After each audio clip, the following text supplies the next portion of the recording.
नमस्कार और बहुत बहुत स्वागत है आपका। आपके साथ मैं हूं विपिन भट्ट और आप देख रहे हैं कंज्यूमर अड्डा। और आज हम बात करेंगे बारिश की। बारिश का वेलकम, सेहत ना हो कम।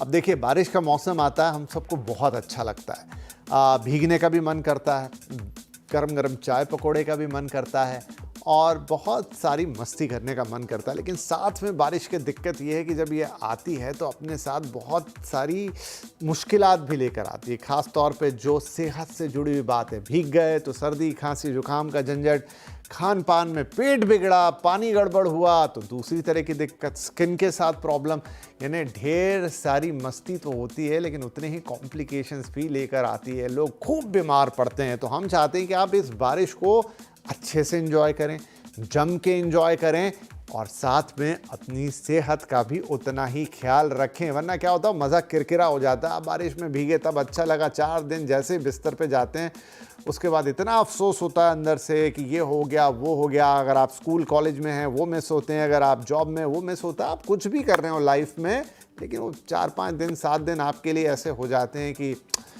क्या करें। अच्छा, एक और बात होती है यहाँ पे, बीमार ना भी पड़े लेकिन वो जो सर्दी जुकाम आपको पकड़ता है ना, वो बीमारी से भी ख़राब होता है। आपको काम तो करना पड़ता है, बुखार नहीं आया होता, लेकिन आप इतने परेशान हो जाते हैं कि आपको लगता है भाई इससे अच्छा बुखार आता, घर में पलंग पर ही लेटा रहता। तो भाई ऐसा ही है ये बारिश का मौसम। आज थोड़ा अपने विशेषज्ञों से, अपने एक्सपर्ट से पूछेंगे कि बारिश के आनंद भी ले लें और अगर सेहत थोड़ी सी दुरुस्त रहे, तंदुरुस्त रहे, तो उसके क्या उपाय कर सकते हैं ताकि मज़ा हो जाए डबल। तो चलिए बातचीत की शुरुआत करते हैं। हमारे साथ कार्यक्रम में जुड़ रहे हैं डॉक्टर राकेश गुप्ता, जो कि सीनियर कंसल्टेंट हैं इंटरनल मेडिसिन के इंद्रप्रस्थ अपोलो हॉस्पिटल से, और साथ जुड़ रही हैं डॉक्टर रिद्धिमा कमसेरा, जो कि डाइटिशियन है और न्यूट्रिशनिस्ट हैं। आप दोनों का बहुत बहुत स्वागत है। और मुझे फ़िलहाल तो रिद्धिमा ही दिखाई दे रही हैं और बहुत हंसती हुई दिखाई दे रही हैं। रिद्धिमा, वेलकम। और आपकी मुस्कान देखकर हमें और दर्शकों को, दोनों को अच्छा लग रहा है, क्योंकि ये ज़रूरी है। हम चाहते हैं हमारे सभी जो दर्शक हैं बारिश में ऐसे ही मुस्कुराते रहें। तो बताइए, अब चूँकि आप डाइट और इस तरफ पूरी एक्सपर्टीज़ रखती हैं, खान पान कैसा होना चाहिए? क्योंकि अक्सर बहुत कुछ खाने का मन करता है बारिश में, लेकिन दिक्कत वही है, पेट खराब हो जाता है, प्रॉब्लम हो जाती हैं और फिर सारा मज़ा किरकिरा हो जाता है। क्या करना चाहिए, किन बातों का ध्यान रखना चाहिए? Thank you Vipin. एक्चुअली ये बहुत अच्छी बात है जो हम इस बारे में समझ रहे हैं, पर ये चीज जानना जरूरी है कि ये होता क्यों है। जब भी ह्यूमिड वेदर होता है ना, ह्यूमिड वेदर में हमारा डाइजेस्टिव सिस्टम स्लो हो जाता है। हमें बहुत बार ब्लोटिंग के इश्यूज आते हैं। हमें ऐसा लगता है कि हम पेट अफरा अफरा फूला फूला लग रहा है, कुछ भी खाने की इच्छा नहीं करती। और कभी अगर बारिश हो जाए तो फिर हम थोड़ा फ्राइड फूड, पकौड़ों या इन सब चीजों की तरफ चले जाते हैं। प्लस ये जो मौसम होता है ना, ये माइक्रो ऑर्गेनिजम्स का हेवन है। इस टाइम पे इतने सारे बैक्टीरियल फंगल प्रॉब्लम्स क्रिएट हो जाती है, स्किन पे fungal problems, internally digestive system में बैक्टीरियल प्रॉब्लम्स हो जाती है, that you may suffer from lot of indigestion issues. And not only that, virus जैसी बीमारियां वगैरह आम होना बहुत कॉमन बात है। सो सबसे पहला जो मैं आपको पॉइंट बोलती हूँ वो यही है कि इस समय और भी जरूरी है कि आप अपने बैलेंस्ड मील का ख्याल रखें। आपके जो 3 मेजर मैक्रोज हैं, जैसे कार्बोहाइड्रेट यानी जो आप अपना अनाज कंज्यूम कर रहे हैं, उसको होल ग्रेन लें, जो उसका छिलका है उसको आप ना निकाल के पूरा का पूरा ग्रेन कंज्यूम करें। अपना प्रोटीन, आपके शरीर के वजन के हिसाब से अपना प्रोटीन कंज्यूम करें। और फैट में हेल्दी फैट पे जाएं। एक और चीज बहुत जरूरी हाईलाइट करना चाहूंगी कि घी को अपनी डाइट का हर चीज का नियम नहीं बनाए। आप पूरे दिन में 1 से 2 टीस्पून ही घी कंज्यूम कर सकते हैं और वो आपके लिए हेल्दी रहता है। नहीं तो आप कोल्ड प्रेस्ड या वुड प्रेस्ड ऑयल्स की तरफ जा सकते हैं। सेकेंड पॉइंट होता है कि इस समय हमें हाइड्रेशन बहुत जरूरी है, क्योंकि मौसम ह्यूमिड होता है। हम बहुत बार पानी में कमी करना शुरू कर देते हैं। जरूरी नहीं आपको पानी पर से पानी लेना, आपको फ्लूइड्स को कंप्लीट रखना बहुत जरूरी है। जो आप ग्रीन जूसेस, काढ़ा, आपकी हर्बल टीज, दूध, चाय, कॉफी, इन सब चीजों से आप इंक्रीज कर सकते हैं। अब दूध में थोड़ा सा कंट्रोवर्सी कई बार आ जाता है, क्योंकि कितनी बार हम डेयरी प्रोडक्ट्स मतलब लेते हैं तो उनमें बैक्टीरियल कंजम्पशन बढ़ने का चांस ज्यादा रहता है। तो उसको आप रिप्लेस कर सकते हैं छाछ और दही से। वो एक बहुत अच्छा प्रोबायोटिक भी है, आपके स्टमक की गट हेल्थ को हेल्दी रखता है। एंड इन अ वे जो आप डाइजेस्ट कर रहे हैं उसमें इजी मतलब आपको प्रॉब्लम नहीं देता। किचन तो हम सब जानते हैं कि आप जो भी चीज कंज्यूम करें अपने किचन के हर्ब्स एंड स्पाइसेस को यूज करिए, ताकि कि आपका anti bacterial, anti inflammatory, anti microbial जो प्रॉपर्टीज होती है, जो हमारे इंडियन स्पाइसेस की क्वालिटी है, वो हम यूज कर सकें। सो जी ऐसी छोटी चीजों का अगर हम ध्यान रखें ना, तो हम सिर्फ सात्विक घर का खाना खाते हुए भी बहुत कुछ एंजॉय कर सकते हैं। और अगर हमारे पास टाइम रहा तो हम डिस्कस कर सकते हैं कि वो कौन से स्नैक्स है जो हम रिप्लेस करें, ताकि हम फ्राइड फूड वगैरह को स्किप करके थोड़ा हेल्दियर वर्जन पे बिल्कुल, जाते उस पे भी आते हैं। हैं रिद्धिमा, बातचीत करेंगे वो भी कि क्या हेल्दियर ऑप्शन आप ये फ्राइड फूड वगैरह से कर सकते हैं। साथ में मुझे सलाद के ऊपर भी एक बात करनी है, उसको लेकर भी एक मिसकंसेप्शन को दूर करना है। लेकिन डॉक्टर राकेश गुप्ता भी हमारे साथ जुड़ गए हैं। डॉक्टर साहब, बहुत बहुत स्वागत है आपका। और आपसे मेरा पहला सवाल यही कि जो बारिश आती है, ऐसे तो बड़ा अच्छा सीज़न है, लेकिन दिक्कत है कि बारिश में हमको इतना ज़्यादा ये कोल्ड, कफ और तमाम तरह की चीज़ें, मौसम परिवर्तित होता है, माइक्रोब्स का ढेर लग जाता है क्योंकि सब जगह नमी होती है, लेकिन फिर भी हम इतना प्रोन क्यों हो जाते हैं सारी चीज़ों से? क्या हमारी इम्यूनिटी भी इस समय थोड़ी कंप्रेस्ड होती है? कई रीजंस होते हैं, लेकिन अगर मेजर बातें की जाएं तो मेन प्रॉब्लम्स जो मॉनसून लाता है, वो लाता है या तो मॉस्किटो बॉर्न डिजीजेस या वो लाता है water borne diseases. Mosquito borne diseases वो होते हैं जो स्टैग्नेंट वाटर से होते हैं, जिसमें मच्छर और वो सब होते हैं, इकट्ठे हो जाते हैं। जहाँ हमारा स्टैग्नेंट वाटर होता है, क्लॉग्ड हमारे ड्रेनेज सिस्टम्स होते हैं, और उसकी वजह से मॉस्किटो जो आता है उससे डेंगू, मलेरिया, चिकनगुनिया, अब तो शायद हम सब लोग यूज टू हो गए हैं इन सब टर्म्स को। और वाटर बॉर्न डिजीजेस वो होती हैं जो खराब पानी से होता है, जिसका डिस्कशन अभी हो रहा था।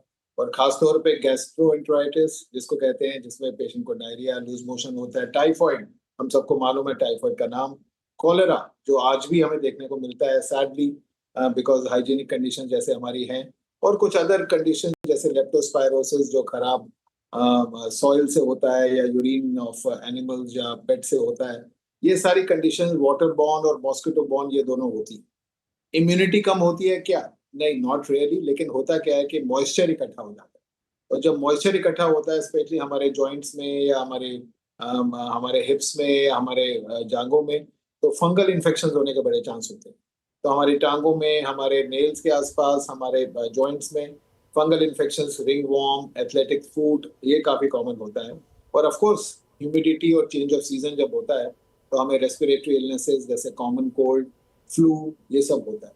और क्योंकि छूत के रोग होते हैं कहीं, तो कई बार हाथ इधर से उधर हो गया, पानी खराब इधर से उधर हो गया, तो आप अपनी आंख को मलते हैं तो आपको कंजक्टिवाइटिस, जो काफी रेडनेस ऑफ आईज और वो देखने को मिलता है। ये भी एक कंडीशन है जो इन केसेस में दिखती है। तो ओवरऑल बारिश अपने साथ मजा भी लाता है, लेकिन ये मेडिकल प्रॉब्लम्स भी लाता है।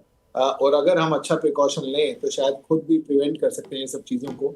बट ये ज्यादा देखने को मिलती है इस सीजन पे, और आए दिन हमारे बच्चों से लेके अडल्ट तक सब लोग इन चीजों से सफर करते हैं इस सीजन में, कहीं ज्यादा as compare to the other season.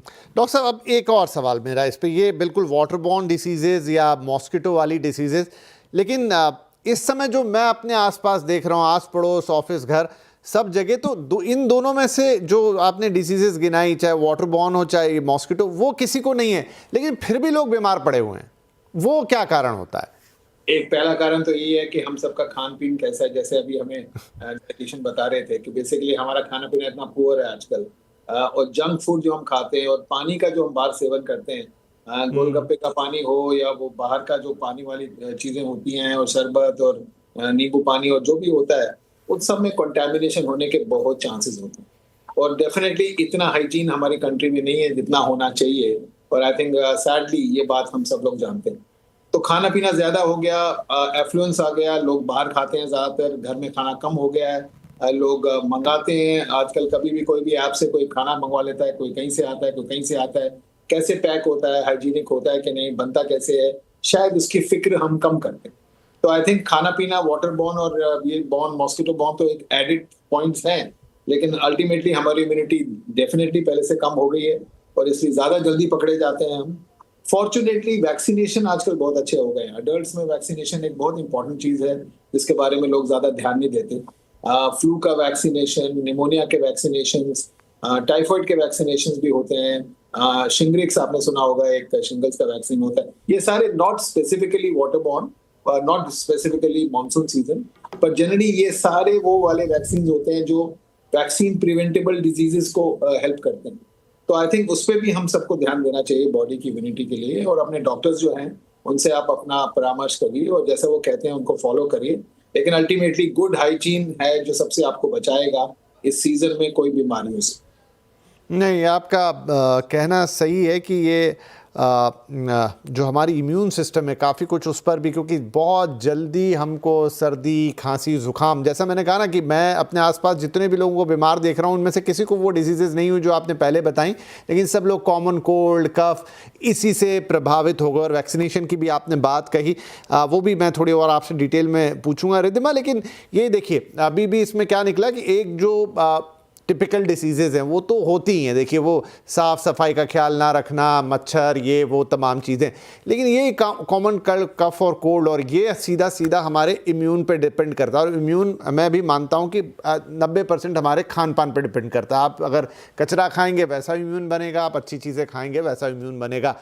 Again एक अच्छे इम्यून सिस्टम के लिए आपने काफ़ी चीज़ें पहले भी बताई, लेकिन ख़ास तौर पे ऐसे मौसम जो चैलेंजिंग होते हैं, अब बरसात ही मैं ले लूँ, बरसात में क्योंकि खाने का भी कॉम्प्लिकेशन होता है, सब्जियां कोई बहुत सारी आती नहीं है आपको, वो कई बार फ्रेश भी नहीं मिलता है, पानी में ख़राब हो जाता है बहुत कुछ, फ्रूट्स भी उस लिहाज से नहीं आते। क्या आप ऐसा खान पान अपना अपनाएं जहां आपका इम्यून अच्छा रहे? विपिन, इसमें ना मैं एक बहुत छोटी सी चीज आपको बताना चाहूंगी। हमारे किचन में ना 5 इंग्रेडिएंट्स हैं जो मोस्टली आम तौर पे सारे इंडियन किचन्स में आपको मिलता है। अगर हम पर्टिकुलरली मॉनसून सीजन में उसका सेवन इंक्रीज कर देते हैं या उनको किसी भी हर्बल टी की फॉर्म में या काढ़े की फॉर्म में इंक्रीज ले लेते हैं, तो वो हमारी इम्यूनिटी को बूस्ट करने के काम आता है। जिसमें सबसे पहला लहसुन। पहले कहते थे an apple a day keeps a doctor away, पर अब थोड़ा सा ट्विस्ट है, a garlic a day keeps a doctor away. Garlic में एक ऐसा बायो कंपाउंड है एलिसिन करके, जो ना खाली एंटी इंफ्लेमेटरी है but not it is also anti microbial, anti bacterial also. तो ये आपकी इम्यूनिटी को हेल्प करने के काम आता है। जैसे डॉक्टर साहब ने बताया टाइफाइड के केस में तुलसी का पत्ता आम तौर पे घरों में लगा होता है क्योंकि हमारे लिए पूजनीय भी है। आप उसकी अगर 4-5 पत्तियां अपने पानी में बॉईल करके वो पानी पीते हैं, तो आपको तुलसी में आपके स्टमक जैसे डायरिया रिलेटेड प्रॉब्लम्स होती है, स्टमक रिलेटेड इंडिजेशन जैसी प्रॉब्लम्स में वो तुलसी का पानी आपको हेल्प करता है। सिमिलरली पुदीना, हम पुदीने की चटनी कंज्यूम करते हैं, पुदीने का पानी करते हैं, पुदीने का जूस यूज करते हैं। इसमें भी एंटी बैक्टीरियल प्रॉपर्टीज होती है। और सबसे बड़ी बात है कि जो हमारे माइक्रोबियल पैथोजन पाथवेज होता है, ये उसको रोकता है, यानी आपका इन्फेक्शन जहां पे है वहां पे उसको रोकने की क्षमता रखता है। आपका मेथी दाने का पानी आपके इम्यूनिटी को एंड नॉट ओनली इम्यूनिटी, आपके मेटाबॉलिक रेट को भी इंप्रूव करता है। जैसे क्योंकि क्या होता है कि इस मौसम में हमारा डाइजेशन स्लो हो जाता है, तो उसको बॉस्टर अप करने के लिए ये हेल्प करता है, हमारे गट लेंथ को भी अच्छा रखता है। फिर हम जानते हैं हमारा गोल्डन मिल्क, सबसे कहते हैं ना रामबाण इलाज जो हम गोल्डन मिल्क बोलते हैं, हमारा हल्दी में कुर्क्यूमिन होता है। ये एक ऐसा पदार्थ होता है जो एंटी इंफ्लेमेटरी भी है, इन्फेक्शन से भी आपको बचाता है, और ये खाली बैक्टीरिया पे नहीं, ये फंगल और बहुत सारी प्रॉब्लम्स में हेल्प करता है। प्लस ये आपके बॉडी टेम्परेचर को रेगुलेट करता है, ताकि अगर आपको बुखार हो या आपको पेन हो, ये सब चीजों में हेल्प करे। इसके अलावा एक बहुत इंपॉर्टेंट चीज है अपनी डाइट में नींबू को ऐड करना। नींबू खाली विटामिन सी का सोर्स नहीं है, it is also very rich in antioxidants. तो आपकी बॉडी का जो वियर एंड टियर होता है उसको रिपेयर करने के कारण, नॉट ओनली दैट, आपकी इम्यूनिटी बूस्ट करने में हेल्प करता है। आप नींबू को नींबू पानी की फॉर्म में ले सकते हो, या उसका जेस्ट अपने पानी का जो आपका बॉटल है उसमें डाल के रख सकते हो और वो कंज्यूम कर सकते हो। ये सब एक छोटी मोटी चीजें जिससे आप इम्यूनिटी अपनी ठीक रख सकते हो। एक और इम्पोर्टेंट बात बताना चाहती हूँ, इस सीजन में पर्टिकुलरली 5 बादाम, 2 अखरोट, आपको 4 से 5 किशमिश और 1 टेबलस्पून मिक्स सीड्स के पैकेट आते हैं, जिसमें आपका sunflower seeds, hemp seeds, chia seeds, ऐसी बहुत सारी अलसी वगैरह सब आती हैं। आप उसको कंबाइन करके सुबह एक मिक्सचर बना सकते हैं, एंड वो 1 से 2 टेबलस्पून एवरी डे सुबह खाली पेट कंज्यूम करिए।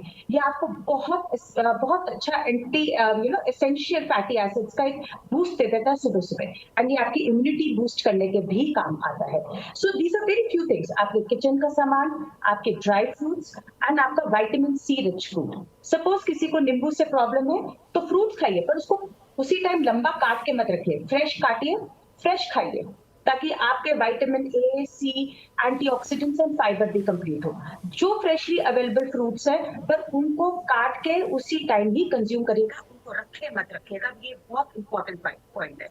आपको कोई भी फ्रूट को लंबा काट के नहीं रखना, वो एंटीऑक्सीडाइज वो ऑक्सीडाइज हो जाएगा। एंड क्योंकि वो उसमें फ्रक्टोज होता है, फ्रूट का शुगर होता है, तो आपके थोड़ा माइक्रो ऑर्गेनिजम्स, मस्किटोज, ये सब चीज उसके ऊपर बैठने के चांसेस रहते हैं। तो ये छोटी सी चीजें हैं जिससे आप अपना डेली लाइफ इंप्रूव कर सकते हैं। ठीक है। डॉक्टर साहब, एक आपने वैक्सीनेशन का जिक्र किया था और इन दिनों काफ़ी ज़्यादा मतलब ये बातचीत भी इसकी होती, क्या वैक्सीनेशन सच में प्रभावी होते हैं? मुझे इनफैक्ट एक डॉक्टर ने बोला भी था कि आप करवाइए, और फिर जब बाद में मैंने पूछा तो उन्होंने कहा नहीं, एक बार आप बीमार पड़ गए उसके बाद नहीं, अगर आपको जब हमने बोला था तो उसी समय आप लगवा लेते तो वो काम करता, once you got the fever उसके बाद नहीं करेगा। थोड़ा इसके बारे में बताइए, ये कितने इफेक्टिव रहते हैं और क्या इनकी प्रक्रिया होती है? देखिए, वैक्सीन इज साइंस, और science over a period of time develop होते हैं। आज हम किसी को वैक्सीन का नाम लेते हैं तो सब मेरे पेशेंट्स बोलते हैं हाँ हाँ हमने लिया था, वो कोरोना में लिया था वैक्सीन। उसी को लोगों ने वैक्सीन मानना शुरू कर दिया, but that was just a temporary vaccine, उस वक्त इमरजेंसी था।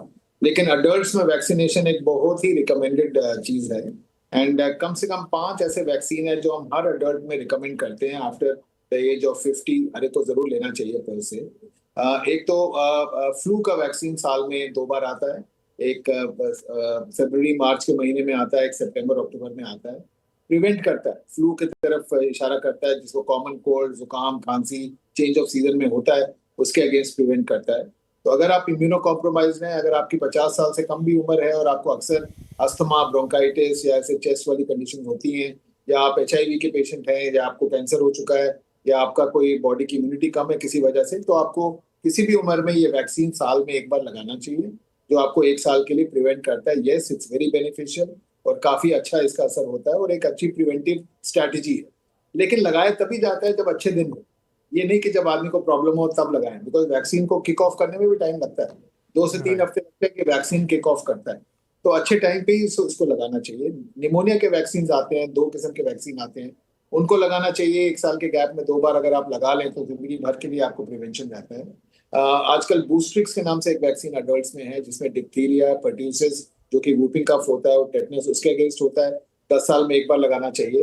हेपेटाइटिस ए, एक बारिशों में खासतौर पे हेपेटाइटिस ए होने के चांसेस होते हैं अगर सैनिटरी कंडीशन अच्छी नहीं है, तो उसका वैक्सीन एक आता है हेपेटाइटिस ए का, जिसके अगर आपको 3 शॉट्स लगे 6 महीने के अंदर तो आपको जिंदगी भर प्रोटेक्शन देता है। मेजॉरिटी अर्बन एरियाज में हेपेटाइटिस ए, बी के वैक्सीन लगे हुए हैं, पर अगर नहीं लगे तो आपको जरूर लगाने चाहिए। पर जैसे मैंने बोला, जब हो जाए कुछ तो उसके बाद नहीं, जब आपको नहीं है तब आपको प्रिवेंशन के तौर पे लगाना चाहिए। और आजकल उसका शिंगल्स का भी वैक्सीन है, जो कि इसका दूसरा टर्म है हर्पीज ज़ोस्टर। हालांकि उसका बारिश से इतना कोई ताल्लुक नहीं है, लेकिन वो वैक्सीन भी हैं जो लगाने चाहिए। तो आप अपने डॉक्टर से मिलें और अपना वैक्सीनेशन का एक शेड्यूल जरूर आपको एक अपना तय करके उसको फिक्स करना चाहिए, ताकि आगे जाके आपको प्रॉब्लम ना हो। अभी डॉक्टर रिद्धिमा बता रही थी फ्रूट्स के बारे में, और ये सब सबसे जरूरी है वॉश करना। आई थिंक वॉश होना चाहिए सारा का सारा, वो तो बताया ही होगा इन्होंने कि जितना क्लीन और उसको रखना है वो बहुत जरूरी है। एक बात मैं जरूर वाटर बॉर्न डिजीज के बारे में बोलूंगा। सबसे मेन चीज जो है कि पानी को इकट्ठा मत होने दीजिए, that is the main thing. सबसे ज्यादा मॉस्किटो बॉर्न प्रॉब्लम्स होती हैं इसी स्टैग्नेंट वाटर से। तो अपना हैंड हाइजीन ये भी एक बड़ी इंपॉर्टेंट चीज है जिसको हमें करना चाहिए। और आजकल तो रिवाज कम हो गया वैसे कोरोना के बाद, लेकिन पहले जमाने में लोग हग करते थे, एक दूसरे को हैंड शेक करते थे। थोड़े दिन अवॉइड करें, नमस्ते बेटर है रात में आप हैंड शेक करें, बिकॉज आपका आपका आपका आपका जो कंटेमिनेंट है वो दूसरे को जा सकता है। और जितना आप हाइजीन अपना साफ रखेंगे, जितने बार अपना हाथ धोएंगे, वो भी आपको होता है। और फंगल इन्फेक्शंस जो जैसे मैं कह रहा था आपको होते हैं, स्किन को ड्राई रखिए, स्किन को मॉइस्ट मत रहने दीजिए। बारिश में भीग के अगर आप घर आते हैं तो आपने अक्सर देखा भी होगा और सुना भी होगा कि इन्फेक्शन होने के चांसेस होते हैं रेडी। तो अपने को क्लीन रखिए। अगर बारिश में बाई चांस ड्रेंच हो गए घर का आके, बिल्कुल आपने टॉवल से अपने क्लीन करिए। मॉइस्ट एरियाज में फंगस ग्रो करता है। और क्लोथ्स आप जो पहनते हैं, टाइट क्लोथ मत पहनिए। वो टाइट जीन्स, टाइट फैशन वाला जो होता है, लूज क्लोथ। लूज क्लोथ होने से आपके ये जो इवेपोरेट हो जाएगा आपका पानी भी, और आपको वो वाली प्रॉब्लम्स नहीं होंगी जो जनरली। तो ये कुछ चीजें अगर आप करते हैं along with the diet and immunity जो अपनी अच्छी है, तो काफी हद तक बचाव हो सकता है आपका इन सब चीजों से। बिल्कुल। वैक्सीन का फाइनली मैं यही बोलूंगा कि अच्छे टाइम पे वैक्सीन लगाना चाहिए। डोंट वेट लास्ट मोमेंट, ये नहीं कि अब जाके आप जाएंगे। मना कर देते हैं फिर डॉक्टर्स कि अब नहीं काम करेगा वैक्सीन आपके ऊपर, राइट। तो ये वैक्सीन के बारे में पूरी जानकारी, और साथ में डॉक्टर साहब ने हमें और भी कुछ इंपॉर्टेंट टिप्स बता दी, खासतौर पे स्किन को लेकर। और हाँ, कोरोना की यादें वैसे अच्छी नहीं हैं, लेकिन वहाँ की कुछ आदतें अच्छी हैं, जैसे हैंड हाइजीन, वो आज भी काम का है। और जैसे वो मास्क, तो मैं इन दिनों भी देख रहा हूँ कई लोग मास्क लगा के, और क्योंकि ये वो समय होता है जब बैक्टीरियल इन्फेक्शन बहुत ज़्यादा फैलता है, कोई आपके बगल में छींका तो आपको भी सर्दी खांसी होने का उतना ही खतरा हो जाता है। तो वो जो 2 आदतें आपको कोरोना काल की थी, अगर आप थोड़े दिन प्रैक्टिस कर लें इस समय में, तो आपके शायद काफ़ी काम आ सकती है। बारिश का वेलकम, लेकिन सेहत ना हो कम। हम कह रहे हैं मानसून का आगमन पूरे देश में हो चुका है, आपके शहर में भी झमाझम बारिश है, लेकिन खूब आनंद लें, सेहत का भी साथ में ख्याल रखें। ब्रेक से पहले काफ़ी इंपॉर्टेंट बातें हमारे पैनलिस्ट ने बताई, क्विकली कुछ और राय ले लेते हैं। तो रिद्धिमा, एक जो कंसेप्शन या मिसकंसेप्शन में आपसे समझना चाहूँगा, सलाद के लिए लोग मना करते हैं कि सलाद बारिश में थोड़ा कम खाइए, क्या ये बात सच है? क्योंकि फाइबर रहता है। अब बहुत सारी बातें कि कटा हुआ ऐसा वैसा, आप बताइए कि क्या सही और क्या गलत। एक्चुअली क्या है विपिन, जब हम ह्यूमिड वेदर होता है या रेनी सीजन होता है, जैसे मैं पहले भी पॉइंट आउट कर चुकी हूँ, हमारा डाइजेस्टिव सिस्टम कई बार थोड़ा स्लो हो जाता है, हमें ब्लोटिंग महसूस होता है। तो इस समय पर अगर हम कच्ची चीजों का सेवन करते हैं तो हमें कई बार गैस्ट्राइटिस और थोड़े और इश्यूज, मतलब नोजिया वगैरह होने का आमतौर पर प्रॉब्लम रहता है। क्योंकि हमारा डाइजेस्टिव सिस्टम हेल्दी नहीं है, तो हम कहते हैं कि जो भी आप सब्जी या फ्रूट कुछ भी खाएं तो उसको वॉश करके और उसको हल्का सा पका के खाएं। प्लस नॉट ओनली दैट, कई बार कच्ची चीजों में कीड़े लगने के चांसेस रहते हैं, पर्टिकुलरली इन दिस सीजन। तो उसमें वही सैलेड में चीजें आप यूज करें जिससे आपको पता है कि they are good for your health and उसमें कीड़े लगने का चांस कम है। अगर सैलेड कंज्यूम भी करना हो तो preferably I would suggest do it before in the day time itself, ताकि उसको डाइजेस्ट करने का समय मिले। और अगेन वापस फर्स्ट नियम, उसको काट के लंबा मत रखिएगा। एंड जैसे डॉक्टर साहब ने पहले भी बताया, प्लीज वॉश इट केयरफुल। इस समय पे पत्ता गोभी का सेवन थोड़ा अवॉइड करा करें, क्योंकि ये जो इन्हीं में सबसे ज्यादा कीड़े वगैरह होने के चांसेस रहते हैं। So please do not add lettuce and cabbage to your salads as of now. अगर आपको खाना भी है तो आप खीरा यूज कर सकते हैं, अनियन यूज कर सकते हैं, टोमेटो कर सकते हैं, but you have to do it right away and eat it. And depending, अगर आपका स्टमक हैवी लग रहा है तो गो इन फॉर फूड्स जो थोड़े लिक्विडी फॉर्म में होते हैं, जैसे दलिया, खिचड़ी, किनुआ पुलाव या ओट्स, वेजिटेबल ओट्स, इस तरह कस्कस, आप ये सब चीजें ट्राई कर सकते हैं जो आपके स्टमक ठीक के है, लिए थोड़ा बढ़िया पॉइंट। क्योंकि अब समय रिद्धिमा कम रह गया, क्विकली एक सवाल राकेश जी से, वो ये सर कि लोग बीमार पड़ते हैं लेकिन सेल्फ मेडिकेशन में चले जाते हैं कि सर्दी खांसी तो हुई है, कब आपके पास आना, डॉक्टर्स के पास कब जाना? फिर कई बार क्या होता है, अवॉइड करते हैं, ज़्यादा बीमार हो जाते हैं। I think as a thumb rule मैं ये जरूर कहूंगा कि ऐसा नहीं कि पहले दिन ही अगर आपको कोई प्रॉब्लम हो तो इमीडिएटली आप डॉक्टर के पास जाएंगे।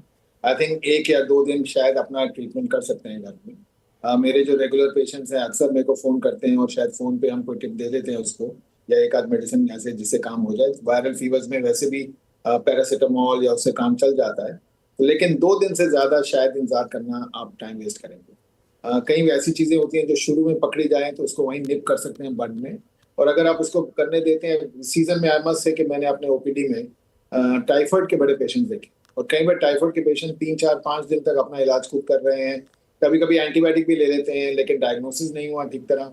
और फिर फाइनली जब 5वें 6ठे दिन आते हैं और हम टेस्ट कराते हैं और लिवर फंक्शन डिरेंज होते हैं या कोई और कल्चर में कुछ आता है, तो उनको एडमिट होना पड़ता है और उनको इंजेक्शन इस्तेमाल करने पड़ते हैं। तो मैं कहूँगा 1 या 2 दिन तक ठीक है कि आप अपने घर में ट्राई कर सकते हैं या अपने फैमिली फिजिशियन से बात कर सकते हैं और राय ले सकते हैं, लेकिन उसके बियॉन्ड अपने आप इलाज करना कोई भी आपको नहीं देगा, सजेस्ट नहीं करेगा।